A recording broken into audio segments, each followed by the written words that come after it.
Assalamualaikum warahmatullahi wabarakatuh.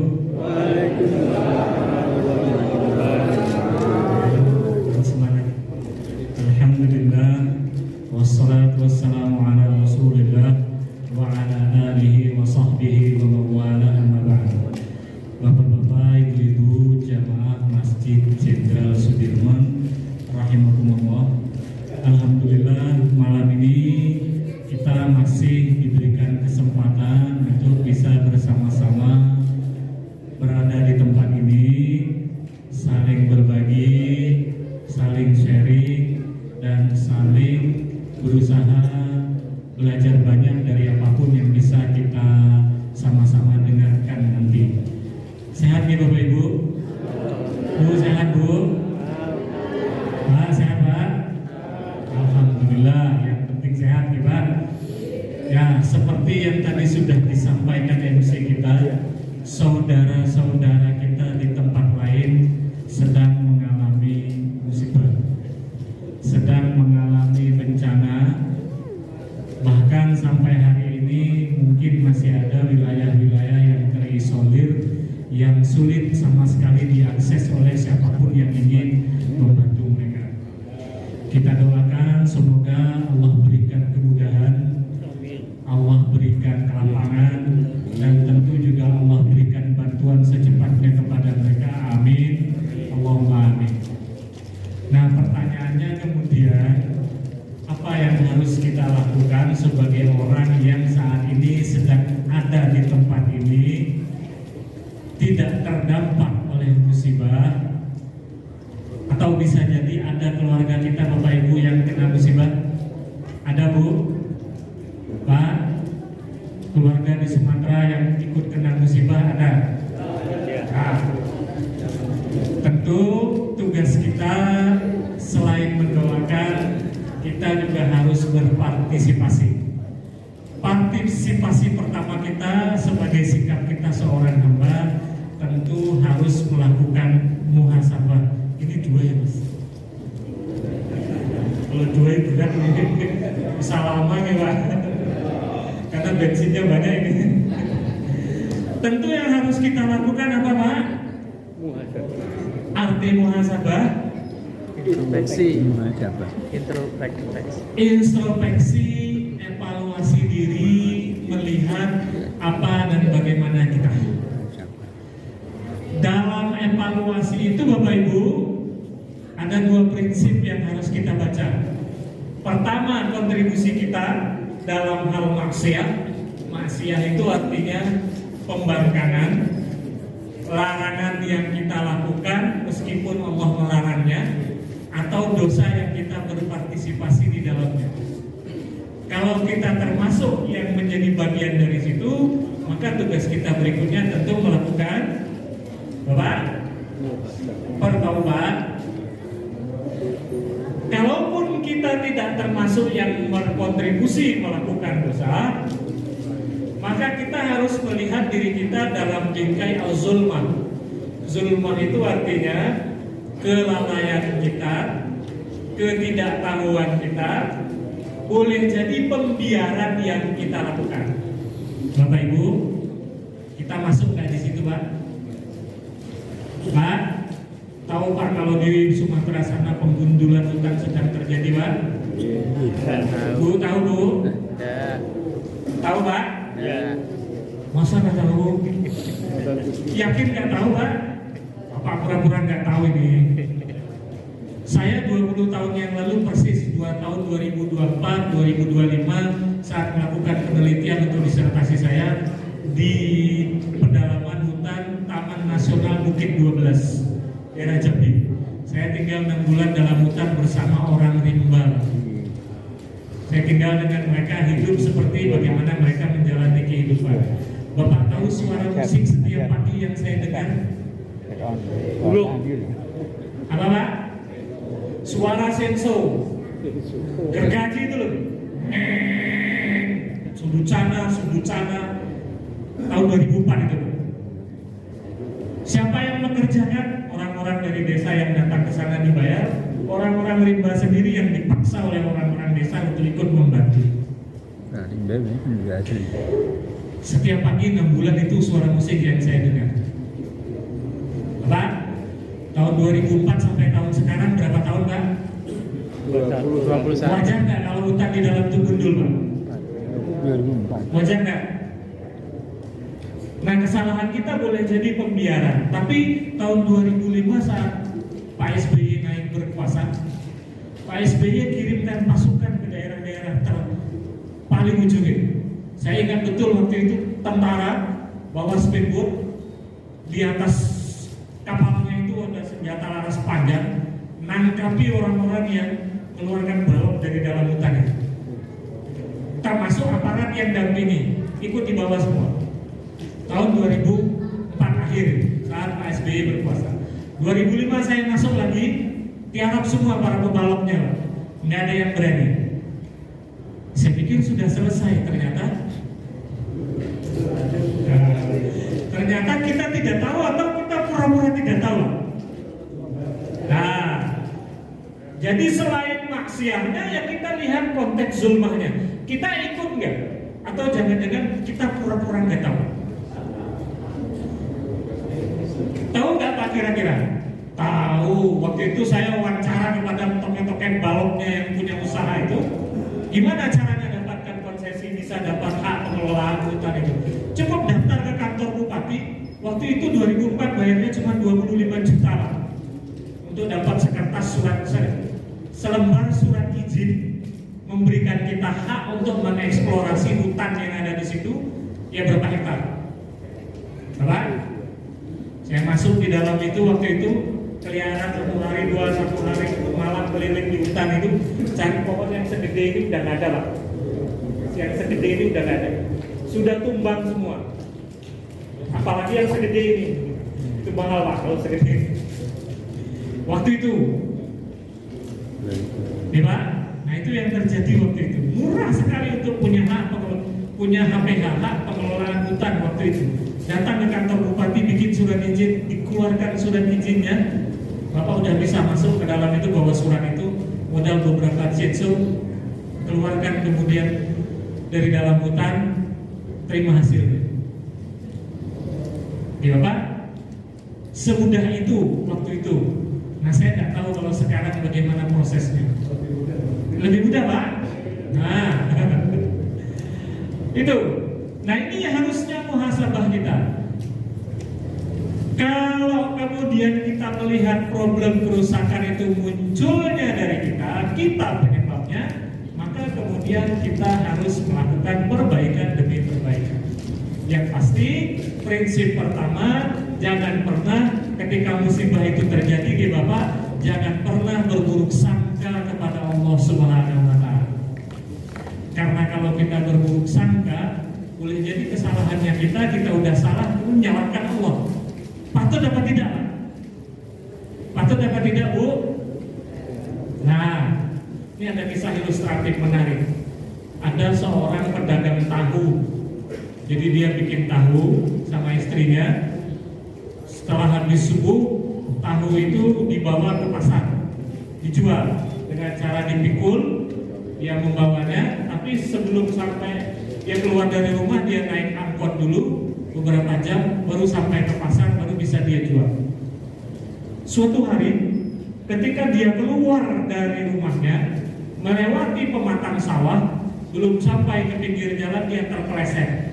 Masuklah dia ke dalam sawah, berkubang dengan lumpur, berikut tahu yang mau dia jual itu. Remuk semua tahunya. Akhirnya dia putuskan pulang ke rumah. Alhamdulillah Bu, istrinya Bapak ini orang yang baik sekali dan selalu berbaik sangka kepada Allah. Coba kalau istrinya nggak lain Bu, kira-kira gimana Bu? Hah? Dasar laki nggak guna ya. Jangan aja pakai kepleset gitu kan. Bu, dimarahin nggak Bu? Dimarahin nggak Bu? Tapi ibu kita yang satu ini dengan sabar bilang, Bapak bersih-bersih dulu, nanti tak bikinkan kopi. Ini udah ada tela yang kita rebus, kita makan sama-sama. Pak, Ini ibu yang baik, yang penuh dengan husnuzon kepada Allah. Lalu bilang kepada suaminya, Pak, mungkin Allah hari ini menyuruh kita istirahat. Gimana? Nyuruh istirahat apa? Dimarahin Bu? Bu? Kalau ibu-ibu di masjid ini insya Allah tidak Pak. Tidak. Nah, karena orang ini menyikapinya dengan sikap husnuzon kepada Allah, tidak ada masalah rugi hari itu. Remuk tahu itu semuanya udah taruh di pinggir, selesai. Kita istirahat, besok kita jualan lagi. Adalah rezeki Allah berikan. Belum naik matahari, rombongan teman-teman dia pedagang dari pasar datang, Pak. Datang menemui bapak ini tadi, si bapak kaget, temannya lebih kaget lagi. Loh, ada apa kok duduk rumah saya? Lah, kamu nggak tahu. Tapi alhamdulillah kita bersyukur dulu kan. Kamu tahu nggak? Angkot yang biasa kamu naiki yang bawa kamu ke pasar itu hari ini nyungsep masuk jurang. Tidak ada yang selamat.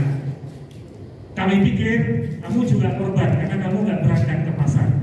Langsung dia sujud syukur. Karena apa? Karena ternyata Allah memberikan dia musibah kecil untuk menghindarkan dia dari musibah yang jauh lebih besar. Coba kalau tadi marah-marah gimana hasilnya? Pak, kebayang nggak kalau tadi marah-marah sama Gusti Allah? Suami istri marah aja sama Gusti Allah ya. Ini Allah orang susah, orang kecil kok dibikin susah, gitu ya. Tapi karena dia bisa berhusnuzon, tetap menerima kondisi dia itu, lalu Allah kasih penjelasan. Karena bisa jadi kita itu Bapak Ibu seringkali terlalu cepat mengambil kesimpulan. Bahkan kesimpulan kita seringkali salah. Nah, yang dilakukan oleh sepasang suami istri tadi, tetap bersyukur walaupun dia sedang menghadapi musibah. Bapak, itu kata kuncinya. Ternyata apa? Teman-temannya datang memberitahu, kamu ternyata selamat dari musibah yang jauh lebih besar. Kalau kamu bisa ikut naik angkot itu, mungkin kamu juga akan menjadi korban. Dan setelah selesai, temannya pulang, dia duduk-duduk, lanjut sholat duha. Selesai sholat duha, pintunya diketok orang, Pak. Tok-tok-tok, assalamualaikum. Dia buka. Ternyata ada mas-mas yang datang. Bapak jualan tahu? Iya, saya jualan tahu, tapi hari ini mohon maaf, saya tidak bisa berjualan. Dia ceritakan kasusnya tadi nyemplung ke mana? Ke sawah, jadi tahunya rusak semua. Lalu si mas bilang, Bapak, saya nggak cari tahu yang bagus, saya nyari tahu yang rusak, yang akhir, yang tidak bisa dijual itu. Lah buat apa? Kata bapaknya, buat pakan bebek dan ternak saya yang lain. Pak, inilah rahasia Allah. Ketika kita mampu bersyukur, rezeki itu Allah datangkan ke depan pintunya. Hari ini dia nggak perlu ke pasar. Pak, semua tahu yang rusak tadi dibeli semua, diborong habis. Rezekinya Allah antarkan ke depan pintu dia. Karena apa? Karena dia masih mampu bersyukur meskipun dia sedang menjalani kesulitan. Itu kata kunci di dalam Al-Quran. Tapi kita tetap harus muhasabah ya Pak. Harus evaluasi. Al-Quran menjelaskan ma asabaka min musibatin illa biidznillah atau bima kasabat aydin nas. Allah mengatakan musibah terjadi Allah yang mengizinkan.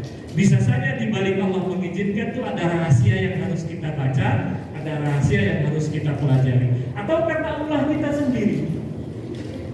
Zaharal fasadu fil bahri wal bahr bima kasabat aydin nas. Itu ayat Al-Quran juga. Berapa banyak kerusakan yang terjadi di muka bumi itu karena faktor manusianya. Ya Bapak, kita evaluasi, kita lihat, tetap menanamkan rasa husnuzon kepada Allah. Lalu kemudian setelah kita evaluasi itu, kita lakukan apa? Kita lihat kemana kita harus melangkah dari situ. Ya Bapak, Pak SBY pernah menginisiasi menghentikan semua proses perambahan hutan, penebangan, dan lain-lain dulu. Nah, saya tidak tahu apakah inisiasi itu tetap dijalankan. Artinya, setiap ada musibah, setiap ada apapun yang terjadi, kita harus berkaca dan belajar dari situ. Ini pemicunya apa, maka kemudian kita harus kemana. Saya ingat Pak, dulu saya tinggal 5 tahun lebih di Selandia Baru saat saya menyelesaikan S3 saya. Waktu itu masyarakat sana sudah diingatkan karena mereka berada di daerah patahan dan potensi gempa itu akan segera terjadi. Karena sudah 100 tahun lebih belum terjadi sebuah gempa besar. Apa yang dilakukan pemerintahnya? Setiap hari mereka bikinkan iklan di televisi. Iklan yang memberitahu masyarakat apa yang harus kamu lakukan kalau gempa, musibah, tsunami atau apapun terjadi. Setiap malam, setiap hari masuk iklan televisi itu. 5 tahun saya di sana, setiap hari saya lihat. Beberapa bulan sekali di setiap kotak pos itu dikirimkan flyer, list yang harus kita siapkan di rumah kita. Makanan kecil, minuman, alat kesehatan, obat luka, taruh dalam tas, taruh di tempat yang mudah dijangkau. Begitu ada musibah akan bawa lari. Itu yang setiap hari dan setiap waktu secara berkala diingatkan kepada masyarakat. Saya udah pulang tahun 2010 terjadi gempa. Gempa cukup dahsyat, 6, hampir 7 skala Richter, kedalamannya hanya 4 kilo. Oke, terjadi dini hari belum jam 6 pagi kalau nggak salah. Gempa terjadi, kerusakan parah, tidak ada satu korban pun yang meninggal dunia. Di jam dini hari, jam 6 ya, sebelum jam 6 pagi. Kalau di kita jam 6 orang sudah beraktivitas. Kalau di sana Sabtu Minggu itu hari libur buat mereka. Waktunya tidur panjang. Tapi tidak ada satu musibah meninggal dunia yang terjadi. Karena apa? Proses penanaman kesiapan mereka menghadapi musibah itu dilakukan lama. Sehingga kesadaran itu tertanam, terbangun dalam diri mereka. Sederhananya kayak kita kalau sakit kepala, mau ke warung, beli obat apa Pak? Pramen, apalagi Pak? Bodek, apalagi Bu? Panadol, Oskadon. Dari mana Bapak Ibu tahu ini semua? Iklan TV tiap hari ada. Nah, dia tertanam dalam alam bawah sadar kita sehingga ketika kita sakit kepala obatnya itu, obatnya ini. Sama, ketika kesadaran akan bencana itu ditanamkan terus-menerus, orang siap. Orang siap dan orang kemudian tahu apa yang harus dia lakukan. Nah, itu namanya hasil evaluasi. Beberapa bulan kemudian terjadi gempa yang kedua, tapi kali ini 100-an orang meninggal. 180-an kalau nggak salah. Terjadi di jam 12 siang. Kenapa banyak yang meninggal? Karena kesalahan manusia. Itu setelah gempa, semua gedung-gedung disertifikasi ulang. Ini pasca gempa masih layak nggak dipakai? Sertifikasi semua.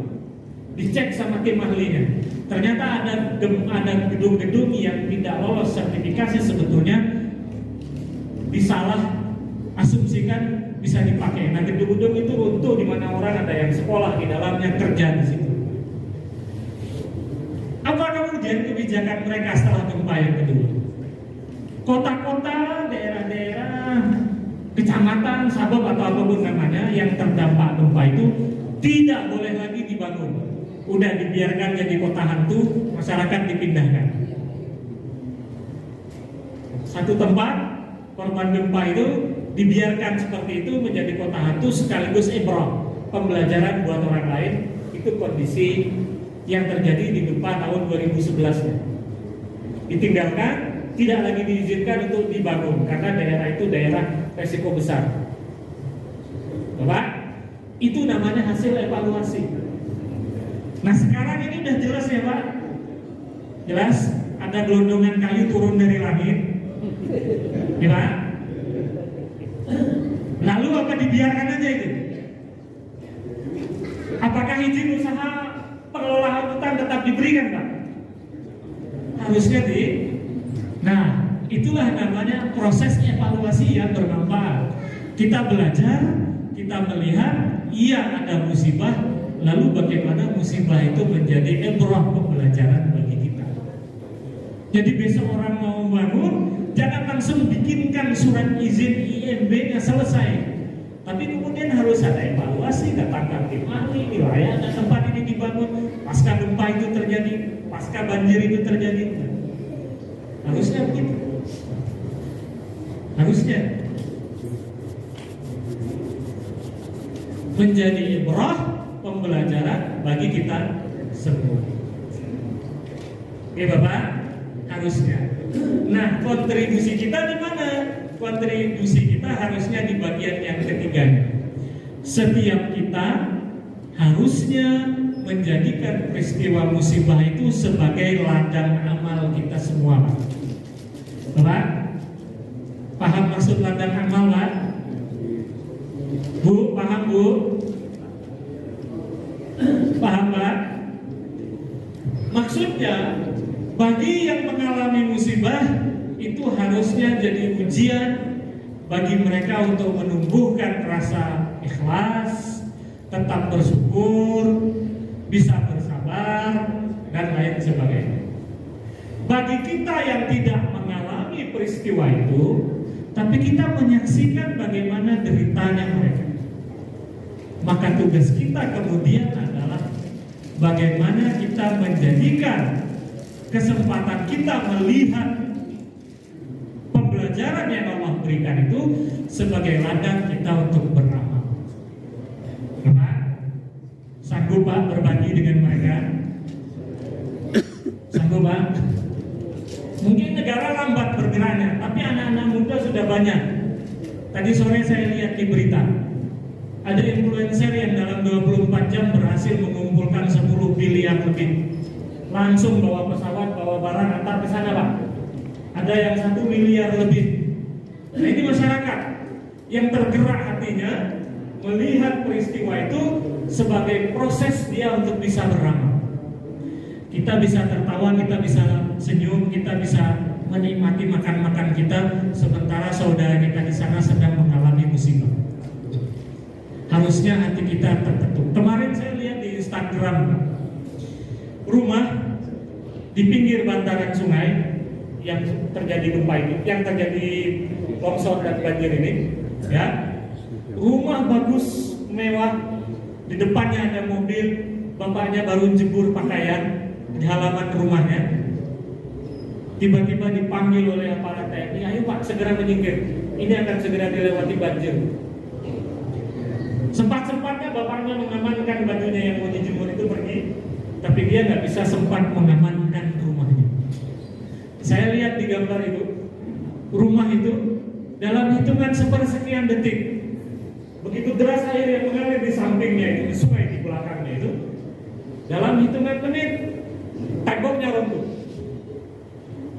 Beberapa menit kemudian atapnya runtuh. Rumah mewah, bagus, kuat. Mobil yang parkir di depan itu pelan-pelan hanyut dibawa oleh air. Rumahnya akhirnya rata di tanah. Artinya apa? Artinya Allah kalau ingin mengambil sesuatu dari kita, mungkin tanpa hitungan jam habis. Persis seperti yang kita lihat di dalam tempat itu tadi. Bagaimana Allah mengambil, memberikan ujian kepada mereka dalam rentang waktu yang sepersekian detik barangkali. Dari situlah kemudian harusnya rasa syukur kita bisa tumbuh, bahwa kita yang tidak mengalami musibah harusnya bisa berbagi dengan apapun yang Allah titipkan kepada kita. Bisa Bu berbagi Bu? Sulit kalau cara berpikirnya tidak menerapkan prinsip yang diajarkan oleh misalnya Imam Ibnu Qayyim dalam Al-Fawaid. Apa yang diajarkan Imam Ibnu Qayyim? Kita harus bisa menjaga jarak dengan apa yang kita miliki. Karena ya seperti yang tadi kita lihat di Instagram ini. Kalau Allah mau ngambil, ya kirim air, selesai Pak. Mobil Honda Jazz, berapa Honda Jazz Pak? Dapat 100 juta Pak? Iya, dalam sekejap. 300-an. Di bawah air, masuk ke sungai. Berapa harga bikin rumah sekarang Pak? 500 juta dapat Pak? Insya Allah dapat. Tapi dalam sekejap 500 juta rata jadi tanah. Kalau Allah menghendak. Masalahnya kita dengan apa yang kita miliki itu memilikinya seolah-olah kita tidak bisa terpisahkan dari apa yang kita miliki. Maka kata Imam Ibnu Qayyim, jaga jarak. Apa? Qat'u alaiqil batin min alaiqil zahir. Kita harus mampu memisahkan ikatan batin kita dengan materi atau apapun yang kita miliki. Kalau kita bisa memisahkannya, ya seperti bapak dan ibu penjual tahu tadi, ya bisa ya, kita masih selamat, kita masih sehat, besok insya Allah masih ada rezeki. Nah itu karena apa? Karena tidak menjaga ikatan batin dengan apa yang dia miliki. Bapak kalau bawa uang sedekah yang dibawa yang bagaimana Pak? Untuk ke masjid? Yang pakai peci apa yang bawa golok Pak? Biar aman. Pak? Nah, yang lebih pantas di masjid pakai peci apa bawa golok Pak?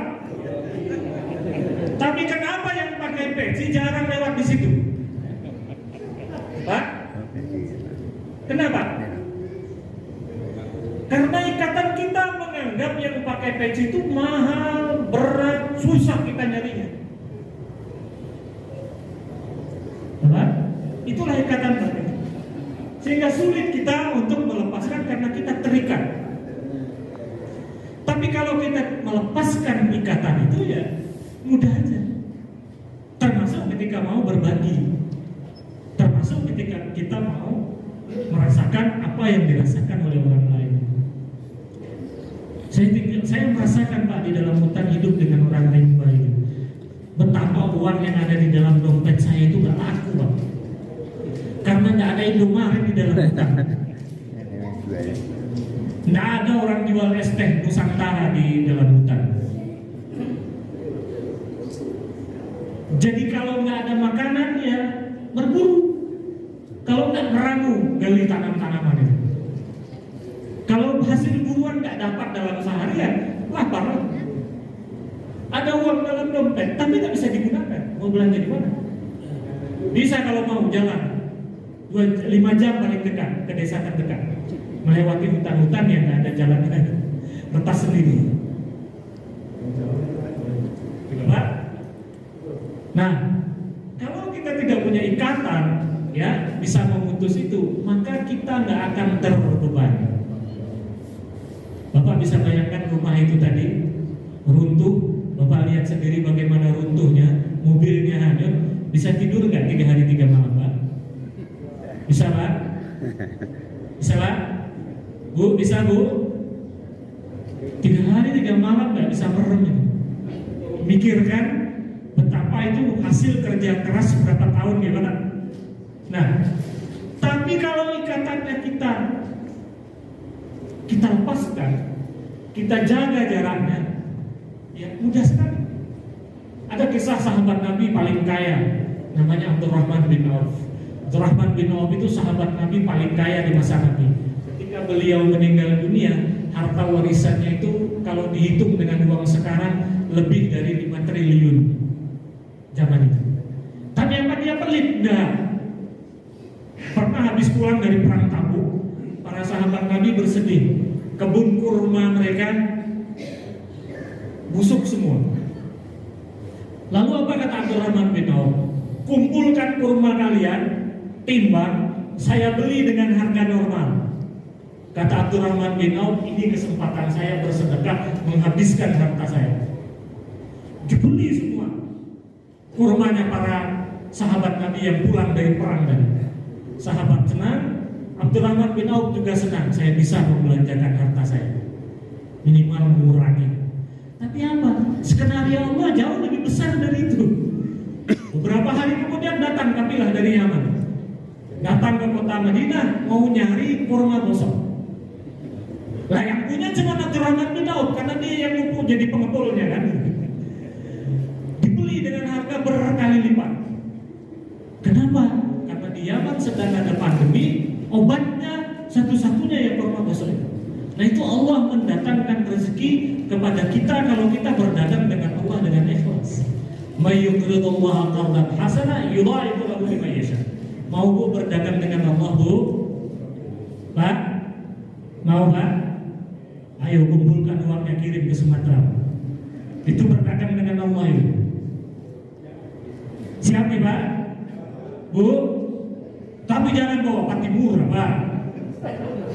Bawalah yang pakai sorban atau yang pakai peci supaya harta kita itu kemudian menjadi media kita untuk tetap bisa beramal, menjadi ladang amal kita. Meskipun saudara kita sedang kena musibah, kita pun bisa membantunya dengan membelanjakan harta kita untuk memberikan kemudahan kepada mereka. Di Bapak, orang lapar itu gak enak. Saya merasakan sendiri waktu penelitian di dalam hutan itu. Kalau sudah stok habis, ikut berburu nggak kena-kena, cari makanan umbi-umbian di dalam hutan nggak ada yang cocok. Itu berhari-hari bisa lapar. Nah, Bapak bayangkan posisi mereka sekarang. Siapa yang mau menyantuni? Siapa yang mau memberi? Kalau bukan kita, orang-orang yang saat ini bisa melihat. Ya, dalam Rahum dengan Tuhan kita dijelaskan. Kita bisa senyum, kita bisa tertawa karena kita bisa melihat orang sedang dalam penderitaan. Tapi harusnya sejatinya penderitaan itu mengetuk kita untuk melakukan sesuatu supaya kita juga bisa menjadi sebaik setidaknya meringankan apa yang mereka. Bisa Pak? Sanggup Bu? Bu sanggup? Ragu-ragu Ibu jawabnya Pak. Sanggup Bu? Bapak yang semangat ini Pak, nanti hati-hati kalau pulang. Iya sanggup ya.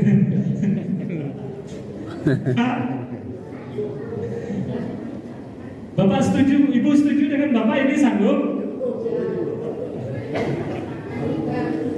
Ya? Ya, saya ingat waktu mau keluar dari hutan itu dikasih 3 prinsip ajaran supaya kita bisa menjaga jarak oleh kepala sukunya orang Rimba itu. Cuma 3 katanya, kalau kamu mau jaga jarak dengan apapun, kan mereka hidupnya sederhana di dalam hutan dengan apapun yang ada di sana.